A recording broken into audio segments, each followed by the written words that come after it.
Aswang Legend, Iloilo. Ang kwentong ito ay hango sa totoong buhay. Noong unang panahon sa isang baryo sa Iloilo, may isang kwentong kumakalat tungkol sa isang misteryosong aswang. Ang mga tao sa baryo ay laging nag-iingat at nag-aalala dahil sa mga kwentong umiikot tungkol sa kakaibang mga pangyayari sa gabi. Isang araw, may isang mag-aama mula sa malapit na kabukiran ang dumating sa baryo. Sila ay sina Mang Juan at anak niyang si Pedro.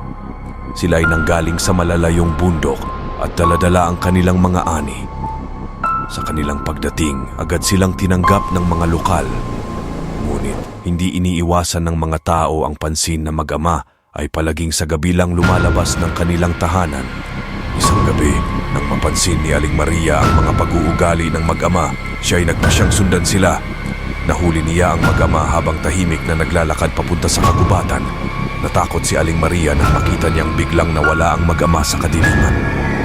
Bumalik siya sa baryo at ibinalita ang kanyang nakita. Nagsagawa ang mga tao ng isang hakbang upang matukoy kung anuman ang tunay na nangyayari. Bawat isa sa kanila ay nagtanim ng mga paminta sa harap ng kanilang mga pintuan. Kinabukasan, napansin nilang ang mga paminta ay nawawala na parang kinain ng anuman.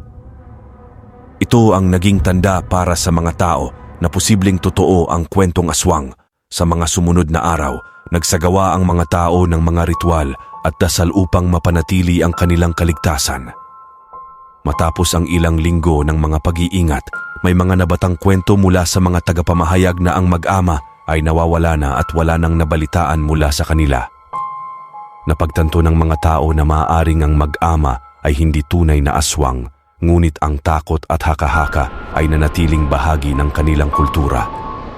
Ang kwento ng mag-ama mula sa malalayong bundok ay nanatiling alamat sa baryo ng Iloilo, nagpapaalala sa mga tao na mag-ingat at magtulungan laban sa mga panganib ng gabi.